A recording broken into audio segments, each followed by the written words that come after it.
He Gets Us, and the question, who is Jesus? Sunday, during the Super Bowl, there was a commercial produced by the campaign He Gets Us. The commercial showed people washing the feet of a woman seeking an abortion, a transgender man/woman, an immigrant, etc. The purpose was to say that Jesus didn't hate, but rather washed feet.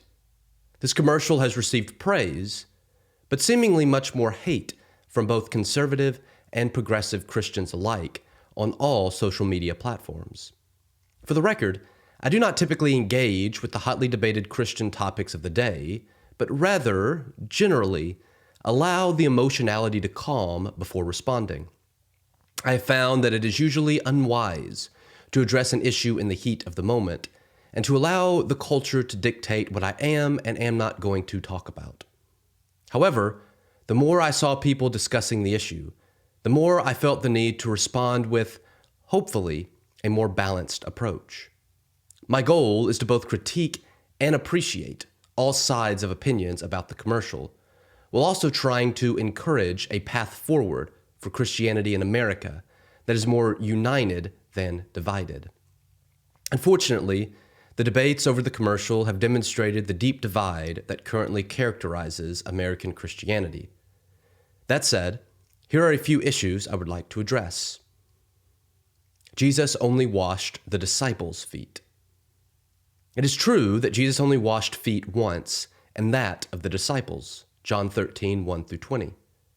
However, this does not mean the story is not applicable to how we are to interact with and treat our neighbor. Jesus says in verse 14, quote, "So if I, your Lord and teacher, have washed your feet, you also ought to wash one another's feet," end quote. The point of Jesus' action is to show his disciples how they ought to treat their neighbor.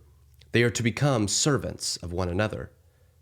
The more important question is whether Jesus' point should be applied to people one might believe are living in sin, however one might define sinful activity.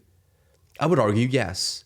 Yes, we are called to serve, metaphorically to wash the feet of, all people, even if we believe them to be living in sin.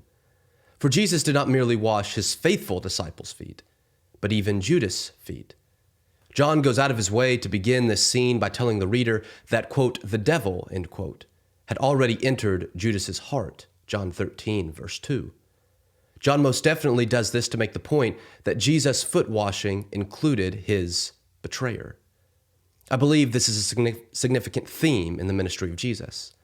My master's thesis was on the Lord's Supper in Luke's Gospel as a culmination of Jesus' table fellowship with tax collectors and sinners. In this work, I argue that in Luke's Gospel, while Jesus does call sinners to repentance, their sin is not a reason for exclusion from the table, even the Lord's table. This is demonstrated in Jesus' table fellowship throughout the Gospel, but most notably with Judas, the sinner of sinners in Luke's Gospel. Inclusion at the Last Supper, the same context as John's foot washing. In Luke's Gospel, the actions of Jesus with tax collectors and sinners contrast the beliefs of the Pharisees, in other words, the religious devout.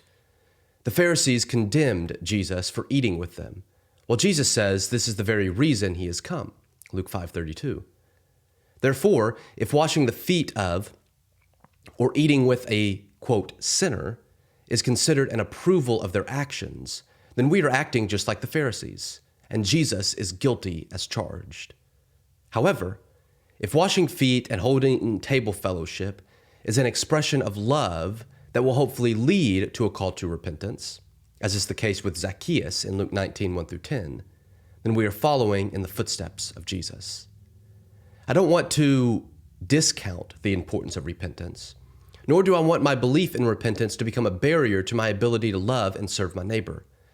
As difficult as it might be, we must balance our belief in repentance with our call to wash one another's feet. Could the money have been spent better? Another important question that has been asked about the advertisement is whether the money spent on the commercial supporting love and inclusion could have been better spent on initiatives that actually provide love and inclusion. This answer is complex, and I am unsure if there is a right or wrong answer.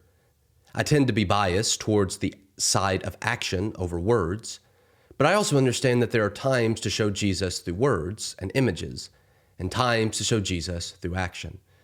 I think it is easy for us to sit back and critique how the money was used, and we might be right in doing so, but I think it is also important to celebrate, at least cautiously, the fact that Jesus was shown to millions of people. Who made/funded the project? I've actually found this point quite interesting. People I know on the conservative side of the debate do not believe the commercial was an accurate portrait of Jesus. Therefore, they do not believe the message or the people behind it are genuinely Christian.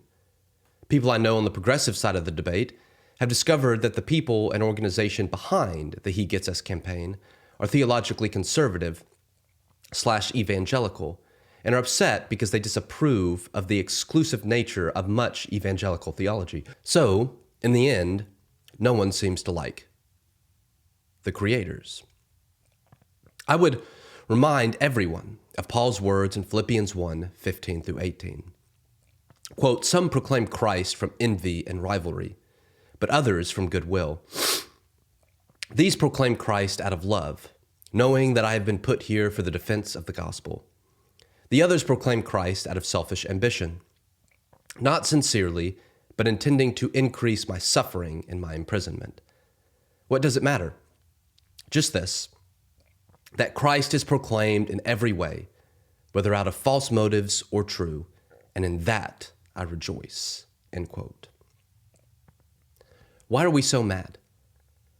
Ultimately, my biggest confusion is why everyone is so mad and or scared. For those who agree with the message, why are you so mad about who funded the campaign? If you disagree with how the money was spent, and you may be correct, why are you so angry, even though people heard about Jesus? If you disagree with the message, why are you so afraid of Christians believing something different than you?